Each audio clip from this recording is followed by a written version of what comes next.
Hello, everyone, and welcome to the Able Voices podcast. I'm Dr. Rhoda Bernard, founding managing director of the Berkeley Institute for Accessible Arts Education and the assistant chair of the Music Education Department at Berkeley College of Music. And I am proud to present this podcast featuring disabled artists and arts educators. We are inviting disabled artists to be guest hosts for the Able Voices podcast. Our next guest host and today's guest is Tara Allen. Tara Allen, she, her, identifies as a queer, neurodivergent, and disabled music psychologist, music educator, advocate, and bass clarinetist. She holds a BM in instrumental music education with concentrations in instrumental wind band and bass clarinet from the Crane School of Music and an MA in psychology of music from the University of Sheffield. Her master's thesis, "The Bees Are Too Loud, ADHD'ers Sound Preferences as an Aid Daily Task Completion," focused on how ADHDers use sound and/or music to help cope with completion of mundane tasks and the combined social hardships. Her research areas of interest are neurodivergent and music perception and cognition, learning, processing, behavior, and accessible music education. She has been advocating for neurodivergent and disabled musicians through a variety of platforms since 2020. She has a podcast, Breaking the Third Wall in Music, that invites disabled and/or neurodivergent musicians to discuss disability topics in the music scene. She has spoken on the Brave New Sound and marching arts education. She has also given talks at universities, conferences, and organizations about neurodivergence. Lastly, she is a bass clarinetist and an active performer in a variety of contemporary, classical, and popular musical ensembles. Hi, welcome to the Able Voices podcast. I am Tara Allen, your guest host for the next few episodes. Today, I am joined by Ethan Atterson. Ethan W. Atterson is a researcher, conductor, and disability rights advocate based in Indiana. He is currently pursuing a master's degree in orchestral conducting at Ball State University, where he is graduating in spring of 2023 with a Bachelor of Science in Music with a focus on composition. During his time at Ball State, Ethan has performed in several ensembles, including the Pride of Mid-America Marching Band and Concert Choir. He is also an alumnus of the new Epsilon chapter of Kappa Kappa Psi at Ball State. In spring of 2025, he undertook an innovative research project aimed at expanding adaptable conducting techniques for musicians with disabilities. A paper detailing his findings will be published this spring. Ethan has been featured in news articles about his research, including coverage by Ball State University blogs and Inside Indiana Business, which also aired on local television. He plans to further his research by incorporating assistive technology in the future. Ethan's other interests include humanitarian, leadership, and community building, using musical ensembles as a platform. He intends to focus his future scholarship on this area. In early December, Ethan will be a featured conductor at the IU School of Medicine Medical Orchestra's holiday concert at Riley Hospital for Children in Indianapolis. I'd like to start off by asking Ethan to tell us a little bit about his story as an artist. How did you start as an artist, and how did you get where you are today? Yeah, that's a very long, loaded question, but I'd love to tell it. So in 7th grade, I originally wanted to play French horn, and I kind of got driven away from that and decided to do trumpet instead, which presented a bit of a challenge, being physically disabled like I am. I couldn't exactly hold the horn upright, so I've had to construct like an object made of PVC pipe to help hold my horn up, a stand, so to speak. So from the beginning, I've always been looking at ways in which different technology and different objects can be assistive tools in the music industry. Kind of where I started there, I did marching band for 4 years in high school. I sat up front in the pit and played. Then I got really interested in composition, where I started to write things and, put ideas down on paper and stuff. Didn't quite know what to do with it yet at that point, but I decided to study my bachelor's degree at Ball State with an emphasis in music composition. And within that, I kind of sort of lost a little bit of interest in composition, not because I don't enjoy it, but I think it's more of a hobby for me. So I started exploring other areas of artistry in music, and conducting kind of found its way to me. Recently, I had come across a research article from the conductor James Rose, who is UK based. He has cerebral palsy and has developed a similar technique to what I have developed with using the head to conduct. He is the person who came up with the idea originally, and my research aimed more to expand upon that, specifically using more pedagogical texts that conducting teachers would use to teach a conducting class now. And like Tara said, I will be publishing a paper with my findings soon, which I am very, very excited to do. Amazing. Thank you. Next, I'd like you to tell us about your experiences as a disabled person and as a disabled artist. Yes, obviously, I have a lot of thoughts on this subject. The one thing that I think was the biggest obstacle to overcome is that there really wasn't a fair way to audition into the School of Music. I don't really play trumpet much anymore, as it's kind of physically not really possible. It tires me out too much. And I started experiencing fatigue with that around my senior year of high school. And so going into my first audition, playing the instrument, I really didn't do that well, to be honest. And I actually didn't get into the School of Music the first time. So for the first semester at Ball State, I was undeclared major. And, that gave me a lot of thought about my strong suit in music is probably more intellectual at this point. So why is it all physical, soloistic playing based? Which makes sense in a lot of cases, obviously. But I think there should be a kind of like a process for making sure musicians with disabilities, all disabilities, and physical disabilities, especially with the fact that the ability to not play an instrument does not make you any less musical than your colleagues. And this should be kept in mind for people who want to study music. Maybe they aren't intended to play their instrument, but yet they can still contribute to the field in other ways, if that makes sense. For sure. What Yeah. ways do you think that folks could contribute that aren't just performance based, in your opinion? Yes. Obviously, teaching to a degree, and also coming up with new and innovative ways, like I'm doing, to make musical activities more accessible to all people. Obviously,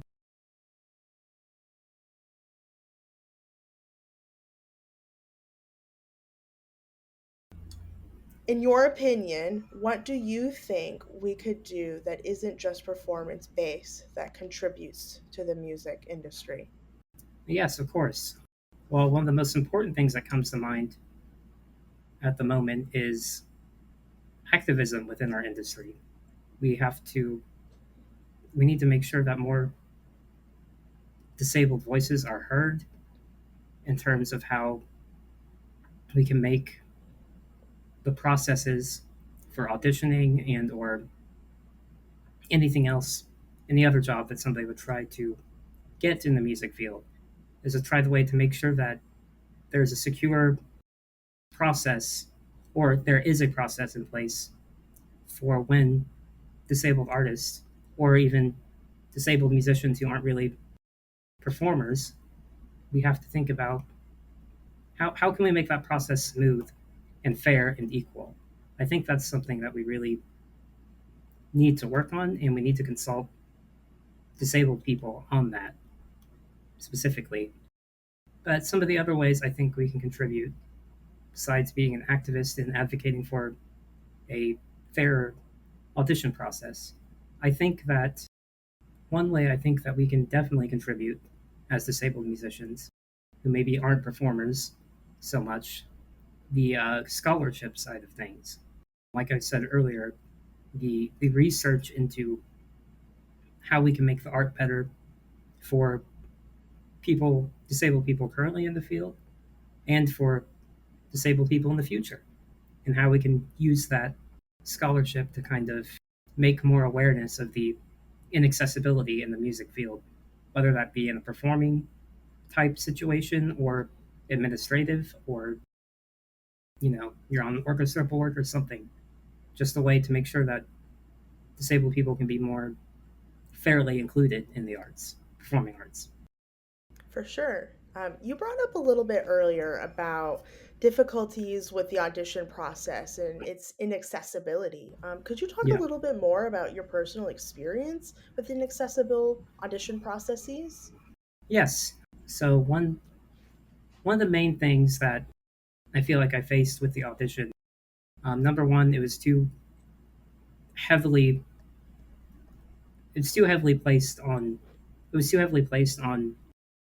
mastery of an instrument, whereas intellectually I had, music theory. I understand complicated theory things at that point already, and I feel like it would have been a fairer audition if they focused more on the intellectual side of things, seeing that possibility there. But some of the things in that process that were inaccessible. Number one, with my physical disability, my hands are very weak and my fingers are kind of stuck in a certain position. And, putting down the valves for most of my time, I basically was pushing down the valves slower than what the average person would on my trumpet. And it just kind of blurred up the sound a little bit. It affects the attacks and the releases of the notes, for one. And it can be overwhelmingly fatiguing too, to have to practice that for hours on end. Um, Another part of it, brass playing specific, well, all instrumental playing is, but brass playing and wind playing, I know, is a very, very physical thing. That's the other issue too. The breath support. I don't necessarily have the same level of breath support as the average person either. So for certain things, that just made it really impossible to have enough air to phrase things in a proper way. The other part of that I felt was inaccessible. Going back to my fingers and my difficulty there, that also translates to difficulty. Say, on a brass instrument, we have all these different tubes we have to push in and out for tuning. Like on my trumpet, I could not push out my third valve slide. So the notes that I'd have to play with that, were just going to be sharp. There's really not much I could do about it besides my best to lip it down where it needed to be, which also obviously affects the tone quality. I wouldn't have minded doing an audition like this if it were more based, because there's different, how do I put this? Like in the French horn community, they have their high horn players and their low horn players. Mm. I think if in the trumpet community, that could be a little bit more of a thing, because the lower notes are obviously much easier for me to hit and sustain, looser embouchure and whatnot. I can get a pretty good tone quality, probably still could get a pretty good tone quality on those lower notes on the instrument. And thinking about something I've thought about recently, in an ensemble situation at least, you have you're with multiple trumpet players in an ensemble or whatever instrument you have. So if I have to stay out for a couple notes because I can't physically do it, and then come back in when I can, preferably on a long tone, that in that context, it would be more fair. I feel like to focus on the specific strengths of the said trumpet player, and maybe not, or any instrumental player, and maybe understand that we might have to have a looser interpretation of what performance is to make our industry more accessible for people who are interested in studying music at that level. Yeah, what you're saying is essentially is incorporating disabled performance styles that will Yes, allow access for us to participate alongside our non-disabled peers. yes. That's a very good thing that you bring up, actually, Tara. Mm. Um, there, we as disabled musicians have to adapt, adapt what our body. Well, let me clarify what I'm trying to say. There's only so much you can do to force your body into doing something that it can't Mm-hmm. do, if that makes sense. Mm-hmm. And so, at some point, you have to figure out how to make things work with the disabling elements of your disability and kind of use that to develop, like, let me see, what am I trying to say here? Our bodies can only do so much, and that Yes, we're exactly. being set up with an expectation from our industry, and then because we can't meet that expectation, a lot of times we aren't included. Like you're Yes, basically yeah. saying, like, we really need to be included, and there's a way for us to be, but we have to be willing to Yeah. adapt and accept our performance styles that might not be Yes. as visible or as seen all the Hmm. time. And that revolves around, for me, the idea of solo playing being heavy Mhm, for music educators, which, I mean, makes sense to an extent. But for those of us who are maybe studying composition or other things where we don't really need to have the full solo experience, mhm, maybe our performance curriculum should be more based on ensemble participation in terms of mhm, how would you adapt the part to yourself and mhm, document that. I think that would be a fairer way to be inclusive as well. mhm. 100%. So, Ethan, could you tell me a little bit about how you prepare a score as a disabled person? And what are some of your Yes, methods that you use? of course. So, I use a lot of, obviously, I use a lot of technology, which has its drawbacks, of course, but overall, the accessibility it provides is much more, is so much worth all the cons sometimes. But like, for instance, the software that is available for sheet music, there's lots of wonderful software available for that, where you can download the PDFs, your personal PDFs onto that, and then use your mouse to simply circle an area or type in something real quick. And this kind of ties in a little bit with my research too, of the accessibility of the technology and how it can be more, make things more accessible in our field. There's a lot of helpful technology out there for this stuff. And part of my process, like I mentioned, I usually use an electronic score, PDF usually. Then I edit that score with, whatever software I'm using, circle stuff, highlight things, put little notes, of course. So that's kind of how my early preparation of preparing a score for a rehearsal kind of works out. I also tend to practice a lot. This is probably a pretty modern method of using a lot of the scrolling scores on YouTube and conducting along with that, which is much easier for me because I can't really turn the page in a physical score that easily. And even though electronically there are ways to do that, sometimes clicking through a score gets a bit old too, sometimes. So that's kind of part of my process of how I prepare a piece of music. That's probably slightly different than most of my colleagues probably would. They would do Mhm, things more pen and pencil, which honestly I prefer to do. But there's there's a way to adapt. This kind of speaks to me of that we can adapt things in our field if people are willing to do things slightly different than mhm. tradition. A little bit on that note, you're very active as an artist. Yeah, I would love to hear more about your current work, more specifically, um, your master's degree work with accessible conducting. of course, of course. Well, right now I'm in my final year of my master's degree in conducting. A lot of my research is focused on using the head to conduct. And I'm sure they'll link some stuff that you'll be able to see in this podcast. But I have the baton strapped to my glasses right now using a zip tie and basically create the patterns and formations using my head to conduct, which just presents some challenges, of course. Typically, conducting subdivisions is not easy to do with Mhm, your head. I'll tell you that. And then, you get to the more complicated meters like 7/8, 12/8, all that stuff. mhm, You know, there's a lot more movement that you have to do with your head. So trying to figure out how I can adapt the pattern in a way that's readable to the musicians and yet doable for myself, which part of mhm, my research has pointed to conducting a lot of the big beats is mhm, very effective, um, a very effective adaptation to do as a physically disabled musician using the technique that I'm working on. Another area that's kind of difficult, which I thought would be the opposite of, but I'm figuring out solutions for, It's actually easier to conduct legato with your head than staccato. I thought it would be the other way around, personally. But, you have to, staccato conducting, the way I currently do it, I don't really like how I do it right now, is you kind of have to tense up your neck a little bit, which probably isn't very good. So I tend to stay away from conducting staccato too much. I'm still working on developing a method that is not so physically straining, even if it's a little bit. Well, kind of what I do now, I kind of add my staccatos are more bouncy than rigid, if you know what I mean. So trying to develop and work on that and make sure it's distinguishable from any other style of conducting.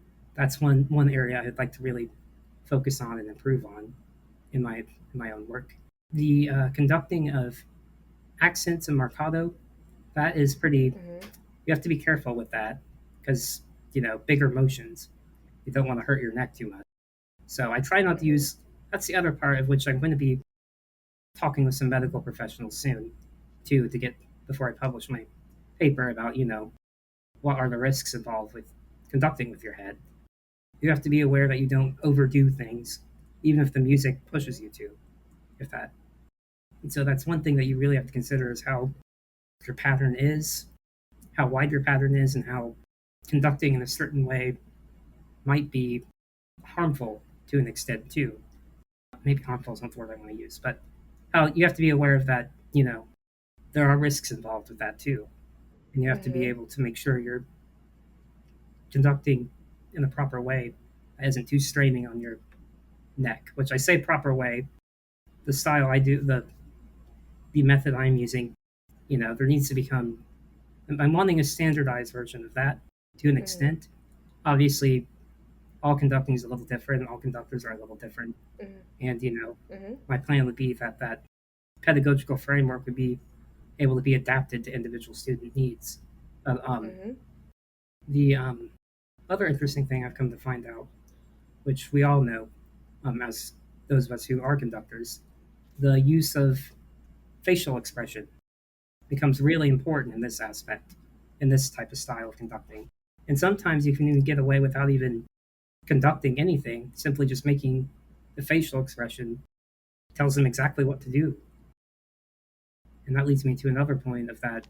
Sometimes I have to take breaks in the middle of a piece from conducting, which with some of my teachers that I've had in the past and still am working with, if you're just waving the stick all the time, you're probably not doing a good job anyway, because there's so much more to it than that. But being able to lead the ensemble with other nonverbal cues, that's a really, really important component of the method I use. And with that, it can. How do I put this? It makes me very aware of how my interactions with the world affect other people, which philosophically can have all kinds of consequences in all kinds of different areas of life. Good consequences. Being mindful about how you use your body language and everything to communicate to an extent, and how we can influence change in the world with minute gestures like that too. It's really cool to think about. And that kind of dives into a more deeper philosophical side of things. But in terms of the style of my patterns, I try to keep them pretty small, so that way when I make a big movement, like a cue or something, it's very noticeable. And I tend to conduct with which my teacher always gets on me for. I tend to conduct with a very wide pattern, which works to an extent, of course, but that's one of the challenges is having to restrain your body while still being expressive. If that makes you have to find other ways to let the expressivity come out. The other part of that, there's development of some assistive technology.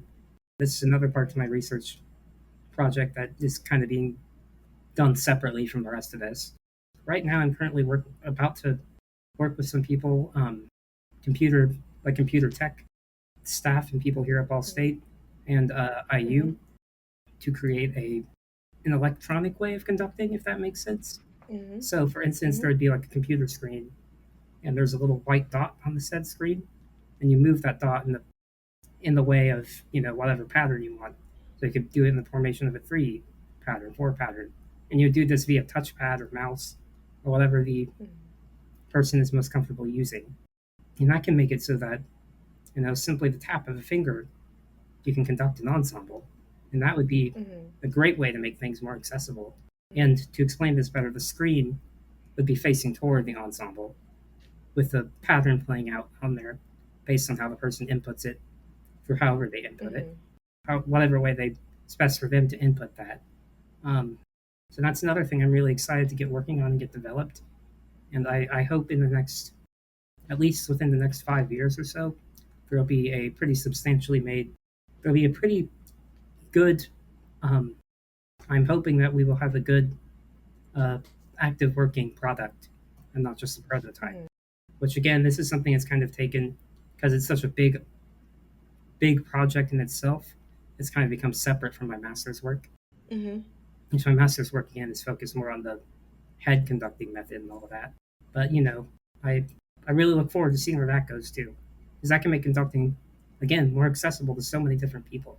Both sound amazing and really extremely valuable Yes. to the disabled community, and I really look forward to what comes out of it and what assistive tech can be really helpful to increase disabled conductors. Yes. It's going to be really amazing. No, it's really cool. I'm really excited. Lastly, what advice would you give to a young artist with a disability? What advice would I give? It's a question I take very seriously, so give me a second to think. I guess the biggest piece of advice that I would give is don't be ashamed of having to do things differently. We have this mindset of, certain things can only be done in this way, which isn't necessarily true in a specific way, for instance. The other part of that, don't feel bad for doing things for using technology and stuff to help reduce your workload a little bit. The assistive technology is there. Don't feel ashamed to use it. Just use it, and that way, you can save on your own fatigue. And basically, what I'm trying to say is, if you have technology that can make your life easier, use it within reason, of course. But that's something the young artist should definitely consider. I also think the most important aspect, which I'm thinking now is probably more important than the idea of hard work, is I think it's the idea of perseverance. Perseverance, I believe, is probably the most important quality in being a successful artist. Number one, everything, it takes a while to get to a certain professional status. So you have to be patient with that. As us disabled people, sometimes we have to give it a break for a little while for our health, and there's nothing wrong with that. If you have to, quote unquote, give up for a certain amount of time, that's okay. As long as you realize you can get back up at any moment when you're feeling like it and go for it again, if that makes sense. I think that's probably one of the most important qualities. And also the idea that you have a vision for what you want to do in the world, and that you use that as your main driving force as well. And I'd have to say, the one I hate the most, patience. I'm a very impatient person, unfortunately, but we disabled artists, the pace we move at is sometimes slower than other people. There's nothing wrong with that. Just is how it is. I've been thinking recently about how in the way education currently is, how we're kind of made to learn certain subjects in a short period of time. To me, that's not really what learning is, though. Learning is a lifelong process, and sometimes I think we're pushed to perfect something in too short of a time that it really can't be perfected. But that's another topic entirely. But I would say that's some of the most important stuff advice that I would give to a disabled artist. I think that's spectacular advice. Yes. And I really hope some folks listening will take that advice because it's really necessary, especially as we're trying to build our own careers and in some other cases, our own identities That too. within our Yeah. career. So, yeah, thank you so much, Ethan, for joining me Mhm. today. And yeah, thank you to all the listeners for listening today. And I look forward to guest hosting this next episode with myself as guest host, and you'll hear me then. Thank you.